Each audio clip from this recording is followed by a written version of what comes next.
So, welcome to the Results Rules podcast. My name is Dave Holland, and in in line with what we normally do is finding, locating, and speaking with colourful, interesting, exciting people. I think we've got this all covered off today, almost guaranteed. Pleasure to introduce my guest for today's conversation is Mr. Tony Robinson Obe, also known as the Happypreneur. So, Tony, welcome.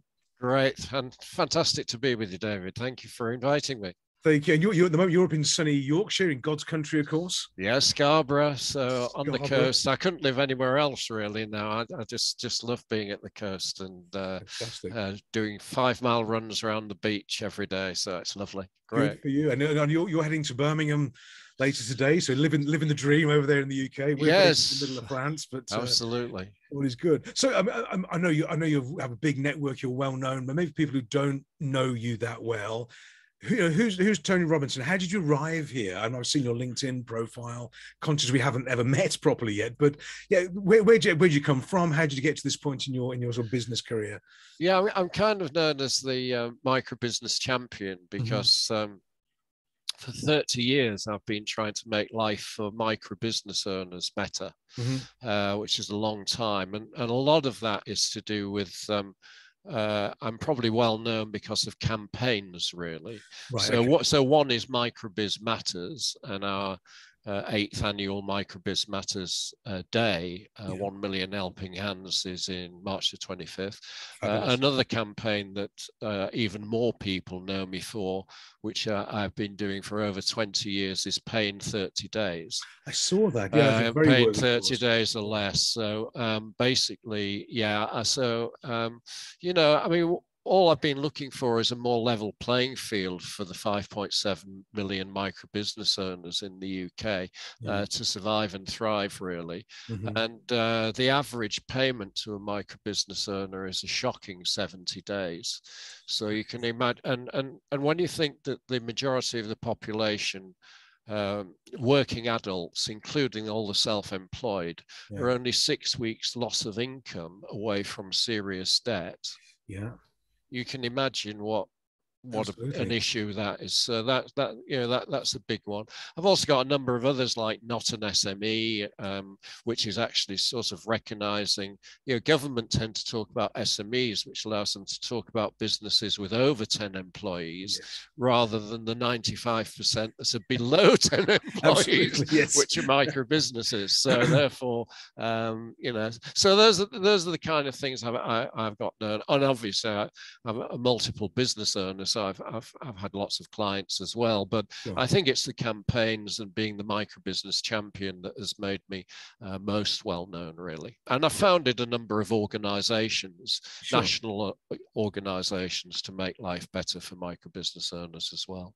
And so what drew you to this campaigning, making a difference? It's a fabulous cause, but what drew you to it? Was it your personal experience in business, not being paid yourself, or where did it come from?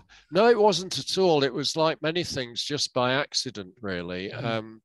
Basically, our business, which has been running 30 odd years, with my partner Claire Francis, and we won a contract from government to set what they call standards for small firms. It was a big contract, and I eventually founded an organization out of it to help small firms.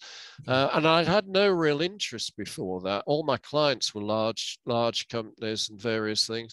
And then fortunately, we got a lot of money to actually do a lot of research into small and micro businesses. And that's where I found out the shocking truth about how unequal and how discriminated against micro business owners are. And so that was like the turning point, really. I suddenly realized that, hey, there's a big job to do here. And you've got to put your head above the parapet sometimes. I've put my head above the parapet with my fedoras quite regularly since. But yeah, so it was by accident, and it was research that showed me that, the key statistic to remember, and the driving force for me, is that if you don't get the right support and it's a level playing field, 80% of startups will have failed by the end of 3 years.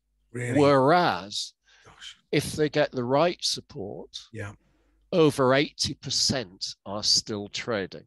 so actually reverses the stats. Reverses the stat. Wow. Now that is, can you imagine what it does to lives and livelihoods? Oh, absolutely. Yeah. Losing money in your business and various things unfairly. And so that was the that's the key motivating force for me. And so the other thing is I've become well known for the 5 things that get you into the 80% that are still That trading. was my next question. Okay, great. So I assume so here that can be. yeah, I mean, they're really easy, but they are research backed. Yeah. And the first one is to bootstrap, don't borrow at the beginning, because no business owner knows what they're doing until they've got real life customers. No, seriously, we've all been there, I think, haven't we? Yeah, the business plan is just fiction, isn't it? Even it doesn't matter one person or a number of people, it's fiction. Great. It's good for investors because they'll pitch in based on your story that you tell in the plan. But in terms of your survival, then bootstrap, don't borrow at the beginning, and that's really important. The second one, and the most important of the lot, is test trade first. Yeah. So that don't buy the shop, don't go into the premises, don't start spending lots of money until you've got real customers that you're learning from and improving and test trading. So there's a lot of people like Eric Ries. You're a prolific writer, I know as well, David. But I mean, there are a lot of people like Eric Ries that have gone on to that bandwagon of saying, minimal viable product, make sure, or service, work from home at the beginning, cut your costs to them. I mean, I've downsized 3 times in my business career, all for the purpose of to avoid debt at all points, and that makes me happy. The third one is ask a business owner who understands your potential customers. So it's not just a generalist, but it's somebody that can give you some insight in what you need to be doing to selling.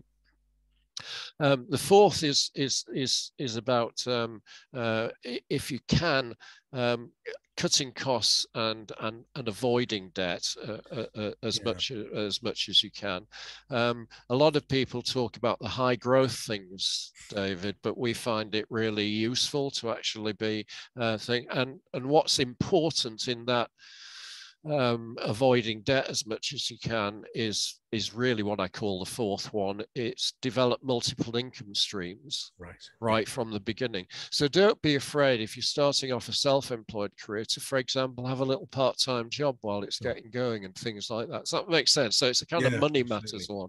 And the last one is the easiest one that fits with the Happypreneurship philosophy at all, is do something you love doing because we work blooming hard. That's right. And you're okay at, you're good at. You don't need to be great at it, but you've got to be able to learn to get better at it. So start off from doing something that you're going to enjoy doing, and then you'll deal with all the peaks and troughs, but that you're good at, so that it's something that gives you some satisfaction as well, and that you can get better at as you go along. I mean, do you find in your experience that people they go into business for a variety of reasons? They start their own business for a variety of reasons. It's not always because they love doing what they're going to be doing. Sometimes they have no choice. I mean, I think for a lot of us now, and I maybe for yourself as well, I don't know, but I'm probably unemployable now anyway. Someone's going to hire me. I've got to do that. Now, I do love what I do as it happens, so it all works out well. I mean, that must be, I think, maybe an early mistake that people make, where they go and they choose the wrong thing to do. Is that fair? Or I think so. I mean, just think about franchises. There's an awful lot of people that. And I've got nothing against franchises, because lots of my friends have chosen franchises that is doing something that they love, like, for example, lawn care, or, there's lots of plumbing. Do you know what I mean? So they're actually doing something that they love and that they can do a little bit already. So a lot of franchises, but a lot of people swap one job that they don't like for another job in a franchise that they don't like, and it's really difficult, isn't it, David, for us to keep going day after day after day if we're not actually doing something during that day that we enjoy. And I mean, that's the definition of a happypreneur. which is a philosophy I create. And that's being, and it can be in a job as well, but it's basically out of enterprising behavior, being happy 80% of the time you're at work. Yes. 80% or above the time you're at work. And so it is very important. I think that's starting off but that's one of the reasons why that asking a business owner who understands your customers and kind of thing is really important, because they can say, do you realize that if that's what you do, that this is what it's going to be like, kind of thing, and this is what you'll end up doing. Yeah, because a lot of people like doing the making, don't they, in a bit, like products, for example. A lot of people like making products, but actually the business means a lot of that selling is actually more important in the early days than making the product. So, how are you going to enjoy selling or marketing? Because you're going to have to in the early days. So. But I think a lot of people, I guess for all of us, me included, on our journey through what we've been up to in our careers as well, is one of my lessons, and goes back to when we had transport companies back in the day, is that before I could be in the transport business, I had to be in the marketing and sales business. Yes. And I didn't realize that, because you've got to go and get the clients, look after them. The last thing you do is deliver a box. You've got to do all the other things first. I think that hits people with a bit of a shock. That, as you said, they love doing the product, whatever it is, or the service. Absolutely. And they don't like, and that's not being good at sales and marketing, I think, is something that really holds a lot of people back. Yeah. Do you coach startups as well?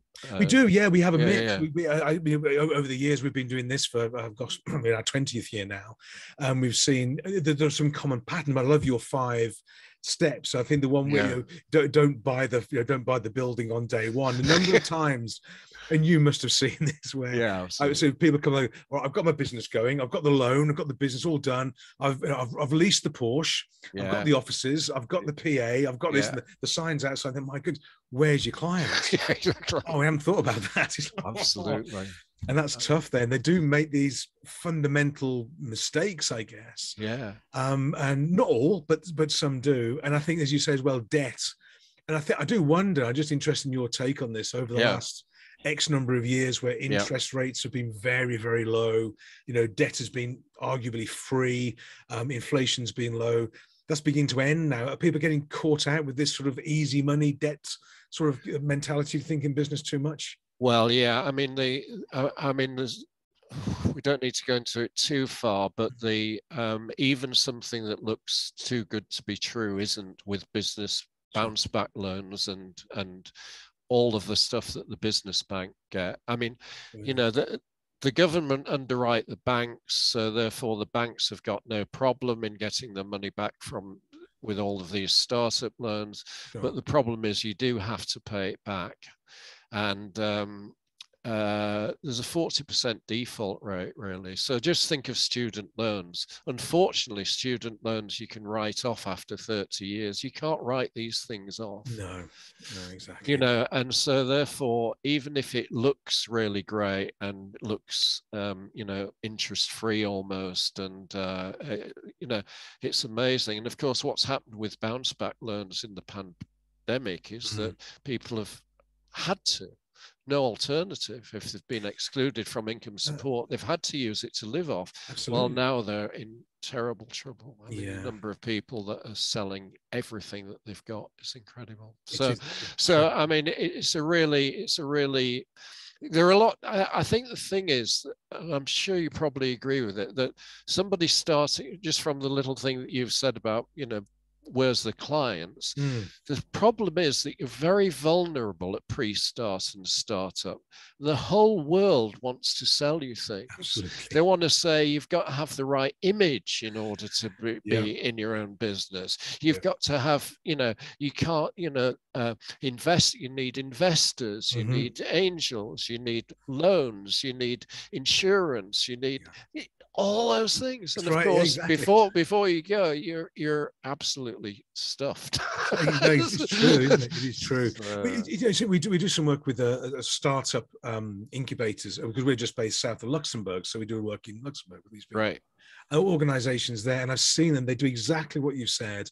They get somebody with an idea, And they say, right, before you go and do anything, you got to get your angels sorted out, your revise sorted out, your loan sorted out, all this, and all this stuff. Yeah. And they never get round to actually selling anything. Whereas in my experience, what you need to start a business, probably, I'm sure as you've done, as other people as well, is it used to be a telephone and a Rolodeck. It's just a smartphone and a PC now, isn't it? Absolutely. And you start doing something, you go and meet people, and you create it that way. I wonder if that entrepreneurial spirit, that's the right term, has maybe been lost a little bit with all these other, there's all these people hunting in packs for new startups. I think so. I think you're right on that. I mean, the beauty of our business, which started in 1986 after I'd been chief executive in American multinational. So in 1986, we weren't as vulnerable. There wasn't great support and advice around, but we weren't as vulnerable. The kind of what an entrepreneur needs, the myth of what an entrepreneur needs, came around about that time. Right. Like Schumacher's Small is Beautiful, which was 1971, which we tried to make the Happypreneur. Please, absolutely. The new Small is Beautiful he anticipated the problems, but they weren't actually happening at that time. Right. And he said that basically he foresaw governments and the banks and various things creating this whole entrepreneurial thing so that investors could get their hands on it. Yeah. Right. And of course, then, in about 2000, you got Scale Up coming from a big investment firm. And so a new hashtag, Scale Up, comes in, and everything comes about high growth and scale up and various things. And of course, what you need for high growth and scale up and a fast return for investment is risk and money coming in. Exactly. So the whole culture of what an entrepreneur is has changed, particularly since about 2000. So anybody today is going to say, you're going to hear things like, fail fast, fail better. They're going to hear about, fall off the cliff. It doesn't matter. You'll get back up again. All these statements suggest it's a high risk, high fantastic thing. What does it matter working 100 hours a week because you're going to be exiting your business with millions in 5 years' time? Do you know what I mean? So the whole, whereas still being a micro business owner in the mid 80s was certainly about, that was my new career. That was my thing for life. There you go. Yes. I don't know any people that started up a business at the time I started a business, and probably around my age, a lot of them, which is nearly 70, they're still working because the business is part of their life. They're enjoying that as a life. But that's a different thing from today, isn't it? I mean, even your incubators are actually set up to get a quick return on, a 5-year or 10-year maximum return on investment on the business. And the owners are part of getting the return on the investment, whereas the majority of micro business owners, 5.7 million of us, as I remember, we're actually more looking to make ends meet and enjoy life. I think that's been missed. I think you're absolutely right, because we started our journey. We created our business. We love what we do and this sort of thing, so we could travel and have it as a lifestyle business. That's the right term. And I don't think we're going to stop. But one of the things when you look at these incubate, one of the modules they teach these new entrepreneurs, made me smile, is they give them exit strategy on like day 2 before they've started. They haven't got them started yet. And they come into the business with a mindset of, get the foundation sorted out, massive, 10x growth and all this sort of thing, and sell it for millions in 5 years' time and go and live. And I've not seen it happen yet. Not for many, some, but not for many. Whereas I came into the business, maybe for yourself, started the business. I wanted to build a business I enjoy doing, working with great people, having a fabulous lifestyle, and I wanted to continue. I don't want to sell it, and I was going to buy it anyway. But maybe I think that's changed. Maybe a good point you make there about changing the philosophy. Well, I mean, Silicon Valley, it's 10%, isn't it? Yeah. So, 1 out of 10 surviving 3 years. So, and everybody, Dr. Ciroli. Have you heard of Ciroli, Ernesto Ciroli? I haven't. No, I haven't. Well, he's on the back cover of the book. He's kind of like one of my heroes, and it's well worth a look at. And he, like his YouTube videos have been seen by millions. So, and the most famous one is called "Shut Up and Listen." But basically, he's got the 3 pillars of enterprise and entrepreneurship, which he's taught all over the world in various things. And it's about, it's about making the products, it's about selling and marketing the products, and it's about looking after the money. And those 3 pillars, they're all you need to know about entrepreneurship. Yeah. And the big problem is that the money side that we've talked about is now being dominated by what Schumacher would call parasites. Yes, agreed.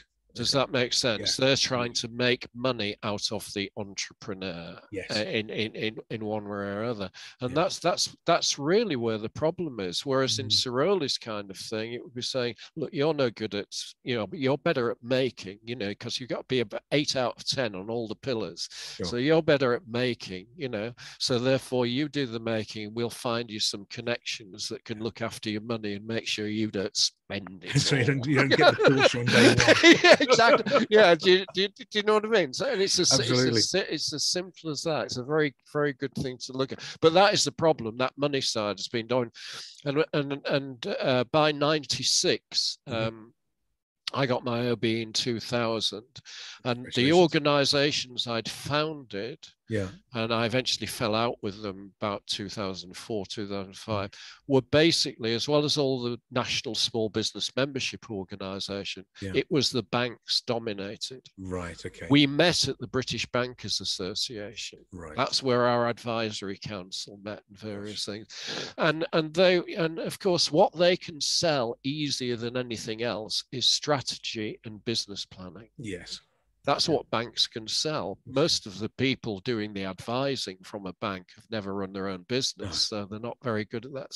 So can you see where that almost like vicious circle rather than a virtual circle comes from? Do you think it's been sort of overcomplicated and made into a different approach? Yeah, it's a shame. It has. That's why people like Ciroli are so important to me, because his is all about simplification. Yes. It's all about very simple things, like if you're going to be like we have done, coaching, mentoring, advising, and things like that, the first thing is to go to them. Yes. It's not for them to ask them to come to you. You need to see what their environment is and who are the people around them. Yes, absolutely. So it's about very, very simple things. Yeah. But do you find genuine business is simple, isn't it? Actually, when you boil it all the way, you've got those 3 pillars, which are absolutely correct. Yes, it does seem to be overcomplicated, but it does resonate when you say about there's this whole bunch of parasites out there. They see a new business or a small business and they all pile in, but they're all networked together, aren't they? They all know each other. They all refer each other in. So, he'll do this, she'll do that, and this sort of thing.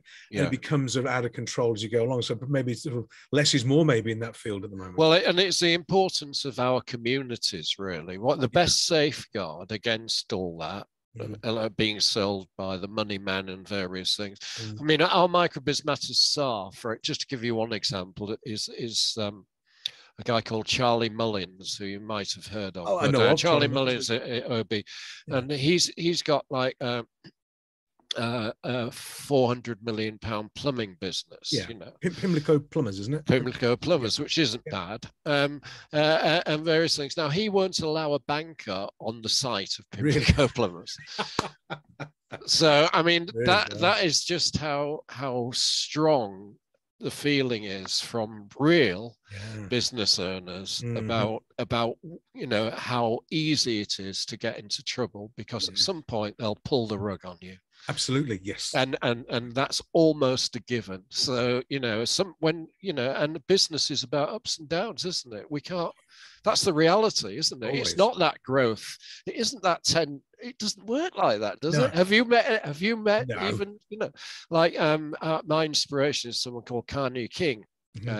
CBE now, Yeah. and she founded the MOBO Awards and various things. Yeah, well, you know, she to found the MOBO Awards, she remortgaged her house. Wow. and you know, that's the kind of thing that real people actually do when they actually know that they can get the customers for it. And she was able to get Lionel Richie over from America to do the first one. But you know, but that's because she was doing something, she knew what she was doing. She'd been a booking talent for the BBC, right? So she knew where to get the acts from. Yeah. And she found somebody that had televised it. The next thing she needed was the money to actually put on the event. Yeah, fabulous. But do you find that we look at the successful entrepreneurs, business people, there's always an individual backstory to it. Yes. Very rarely is the typical stereotype, angels, banks, loans. They don't follow that. They do something else. Either they get some money from friends and mortgage the house. Oh, exactly. But they find a way. They don't go down the standard traditional route, though. Yeah, I mean, I do lots of the judging of awards each year, as you can imagine, and it's very difficult if you've got a panel that is made up of bankers and various things. They'll always choose, like, for example, the startup that's got the biggest amount of investment behind it. Right. Whereas in actual fact, the startup that's probably got the best chance of actually surviving is the one that's actually proved the model. And you can actually see the number of customers that they've already got. And does that make sense? So I'm totally with you. I think it's, well, that's the great thing about people like you and, you know, and, you know, what Sir Rowley and I and everybody else recommend is take your advice from somebody who's got the T-shirt themselves, you know, because you're not going to steer them into those traps kind of thing. No. And we are a community of people wanting people to survive and thrive. But it's a huge community, isn't it? It says 5.7 million people and growing and changing all the time. Yeah. It is a huge community. So somebody who, I mean, given what's happened over the last couple of years with COVID, and equally what's potentially happening over, you know, on the Ukrainian border now, that's the thing. People sat there thinking, right, I'm going to start my own business. The time is right, whatever that means. They've got an idea or they've got a skill or whatever it is. What should they do? Where should they go? How do they get this advice and guidance? Who do they look up? Then they contact you, obviously, read your books, but what should they do or what should they not do? You know, what are the common mistakes that people make as well? Well, I mean, I think the first thing is that suppress the ego. I know that sounds a bit weird, but especially if you've been in a high-paid job, you know, the very first thing to do is to get your head around actually getting your costs to the minimum before you start. And so that does mean suppressing your ego. It does mean that if you really want to start your own business, you're going to have to you know, material possessions for a while have got to be out the window, and if the imposter syndrome, you know, people talk about imposter syndrome and various things. Well, you don't actually need to get into the fake it until you make it, because I've seen an awful lot of people get into serious financial trouble because of that faking it till they make it. So that's the very first thing. It's their own headset, I think. It's not to buy into what I call the millionaire mindset. Agreed, absolutely. But it's actually to you know, create your own mindset where, look, if I'm going to start this, I'm going to have ups and downs. It's going to be difficult, but I'm going to learn. I'm eager to learn. And eventually I will succeed. But I need to give myself the maximum amount of time to succeed. So that's the very first thing. And then obviously it is asking for help from other business owners. I mean, it's reaching out. I've done a lot of videos recently on the mental health problems that people have had with COVID. And we've had 30 suicides just in our Facebook group of the excluded from income support. And the biggest problem is that people's own inner pride stops them reaching out. Absolutely. Now, I would say the most important thing for a startup or anybody thinking about starting up a business is to reach out from day one. Yeah. Don't sit in a room planning. So, talk to somebody like you, go to some networking events of business owners, various things. I mean, I actually, my business partner and I actually did a deal with somebody in a business to become a director of our business for a year. Right, okay. Because he'd been running his business for about 15, 20 years. Yeah. And it was similar, but not the same, but similar customers, exactly the same customers that we would need. And then we'd be directors of his for a year. Right, okay. Kind of because we could offer certain things for free so it was a free exchange. Yes, okay. But you've got to do that kind of thing. Startup, you've got to come up with some deals, if you like, to get some advice. So various things. I mean, I know lots of wonderful people that, for example, let's say it's an ice cream shop. Yeah. Ice cream shop in Scarborough. Independent one, not one of the chains. The first thing I would do is try and find one somewhere else in the country to go and visit. Yeah. And to make contact with them, talk to them. I mean, this isn't very complicated. It's not hard. But that would be my very first step. If I wanted to set an ice cream shop, I need to do it. And then I'd point them in the direction of a friend of mine that started selling ice cream, homemade ice cream that they made in the home, and they built a lovely little cart and they took it to weddings and various things like that. There you go. Years before they actually moved into a shop. Can you see that kind of thing? They made sure it worked. So that would be my very first step, is reach out to business owners that understand what you're going to be doing. Do you always find as well, and this is my experience at least, when you contact other business owners, entrepreneurs, and you say, look, I need 20 minutes on a call, have a coffee, let's meet up. They always say yes. They'll go, yeah, of course. They love to help. They really do. We love it.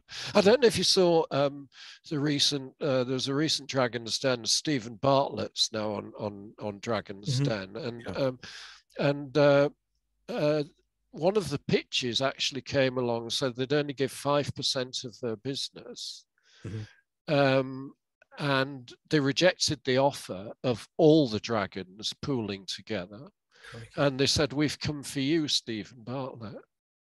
Wow. And the reason was that Stephen Bartlett, I think, is the only one of the dragons, I might be wrong, that'll actually work in their offices with them.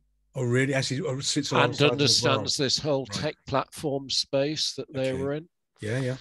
Does that make sense? So it is very much real entrepreneurs that I know of, rather than investor entrepreneurs that are just gambling between different portfolios, are actually love business. Exactly. We just love it. We just absolutely love it. So they'll give their advice freely and they'll help you as much as they can. I mean, nearly all the ones I know, many of them very famous, they all give lots of times in schools and different things. It's a fantastic community. There's some real good people out there. I think if you get in the amongst the right people, and what I mean by that is the people who have done it, been there, they understand, and they will help. And I've been given all sorts of guidance and tips and ideas and support over the years in all sorts of areas, and they're freely given by people who've been there and done it before. And that's the sound of where your sort of community, your focus is as well. Definitely. I'm chair of I would say in England we are still, and Scotland's even better than England. Northern Ireland's pretty good. Sweeping statement. Be careful but the I mean, Wales and England are behind Scotland and Northern Ireland in terms of enterprise support in your area. It's much patchier in England, and that's one of the reasons is that the England and Wales, a lot of the incentive growth programs are aimed at businesses with 5 employees and above now. Yes. Yeah. But startup in many countries has the equivalent of what we have in England. I'm chair of what was an enterprise agency. Does that make sense? Yeah. And all the money we make from the rents of the 5 buildings we have goes into providing free startup support. Right. Yeah. And that free startup support is very high quality. It's given by people like you that are running their own businesses and various things. So Sure. we're paying for all those kind of people, Yeah. and so it's high quality support. Mm-hmm. So if you've got the equivalent of an enterprise agency, yeah, in your town, that's the other place, right, because I can actually, it's a good starting off point, and they'll connect you into the community. They'll be running weekly coffee mornings. Yeah. Do you know other things? So Absolutely. if you don't know any other people in business that are doing anything like you, Yeah. they'll connect you in for the price of a coffee that you'll have to buy at these. Does that make sense? So Absolutely. So that's the other thing I would suggest is look for, they call National Enterprise Network members. So, National Enterprise Network members. Members, okay. yeah. So if you Google National Enterprise Network, there'll be a list of about 200 or so, right, across England, for example, and that's a good first point to go. And they'll all be providing some free startup support. Fabulous, fabulous. So, and I am slightly conscious of time. I know you just disappeared down to sunny Birmingham, don't you? Yes, shortly, I think. Yeah. So you showed your book briefly. Just show it again, because other people want to buy the book. So yes, please. That would be absolutely lovely. So it's called The Happypreneur. It's got an introduction by Tim Campbell, who you might have seen on The Apprentice, and he's one of the sidekicks at the moment, and he was the first Apprentice winner. Yeah. And it's about it's a memoir based on my journey, written by Taryn Lee Johnson, and then each section's got a question and answer session where I'm answering the questions. And the whole idea was to create the new Small is Beautiful, whereby for enterprising people everywhere, and if you're interested in having an enterprising and happy life, then we've created this philosophy of happypreneurship. It's all about very simple things like the Greek philosophers even had like be useful. That's very important to happypreneurship. What we've mentioned earlier. Do something you love doing, and so it's not complicated, but it is based on values, and for a fulfilling and happy life, being enterprising, making ends meet. So it's a bit of a thick book, and I'm going to the Business Book Awards in Birmingham because it's been nominated as one of the fantastic. So it's now in its second edition, and we've updated it with the 2 years of the pandemic kind of thing. Of course. And there's a show that goes with it. So I do the Be More Happypreneur show. Okay. So that's great. And all the money's £2 of this goes to each book goes to charity. Currently Macmillan Cancer Support. It was excluded UK. It's now Macmillan Cancer Support. And similarly, my shows, half my fees goes to charity. So we're doing some good as well from the fun of it all. Fabulous cause, and nicely done. So for anybody watching, listening, please go and get the book. The Happypreneur. All good bookshops, Amazon, of course, and various things. And the other thing I should mention is that my website, TonyRobinsonObe.com, is free to access. There are no pop-ups, no sign-ups, anything like that. And that has got 30 years of material on starting up a business, videos, blogs, fact sheets, guides, whatever. So if you want a free look at thinking of starting a business, or you're in the early years of starting a business, all those resources are free, and you won't be asked to sign up for a newsletter or anything. Fantastic. My goodness, this is refreshing. So that's all there. And that's TonyRobinsonObe.com. Oh yeah, TonyRobinsonObe.com. Yeah. Fabulous. Okay. And finally, before I'm conscious of your time, but we have the event on March the 25th. As a quick refresher for people what that's all about. Yes, great. So 10 years ago, we founded the Microbiz Matters movement, which was to make life better for microbusiness owners. And our 8th annual Microbiz Matters Day is on Friday, March the 25th. And the day before it, we're calling Inspiration Day as part of the Microbiz Matters Festival. So you'll be able to watch it everything is live streamed. The whole idea of the day, we call it 1 million helping hands because we aim every year to ensure, we've never missed yet, we get 1 million business owners anywhere. They could be anywhere because we've got no control on the internet, but 1 million business owners giving some help on the day to help another business owner. Simple as that. Fantastic. But all our top speakers, from the Small Business Commissioner to Brad Burton, the UK's #1 motivational speaker, all of those kind of, they'll all be live streamed as well. So you'll be able to see those free on Facebook and various things. So just, again, look for Microbiz Matters. Yep. And you'll find that, and I'll put the links on that website as well for the day on TonyRobinsonObe.com. So if you're interested in participating, even if it's just a tweet, we've got a little challenge, which I think is quite a good one, which is before Microbiz Matters Day on the 25th. Make contact with a business owner that you've actually only met on social media, and arrange to meet them on Microbiz Matters Day. Right. Okay. Great. What a great idea. Yeah, I love it. So, or virtually meet them. It doesn't matter, but actually do a face-to-face. Does that make sense? Absolutely. And then tweet that you've done it so that we all know that you've actually done something on Microbusiness Matters Day to help somebody else. What a great event. It's fantastic. Yeah, good. Well, Tony, it's been a joy. Thank you for your time. It's been really lovely. I know your time is scarce as well. You need to. No, it's fantastic. But I've been a joy speaking with you. Thank you for your time. Everybody listening or watching, please connect on the event. Get the book. Say some nice comments. It's there's a lot of wisdom there going on. So appreciate your time. Enjoy your trip to sunny Birmingham, my hometown, and I'm sure hopefully our paths will cross again. But in the meantime, thanks very much. I hope so, and keep writing, David. Of course, I will do. Great job. Well done. Yeah, great stuff. All right. Take care. Thanks, bye. Take care. Bye. Thank you.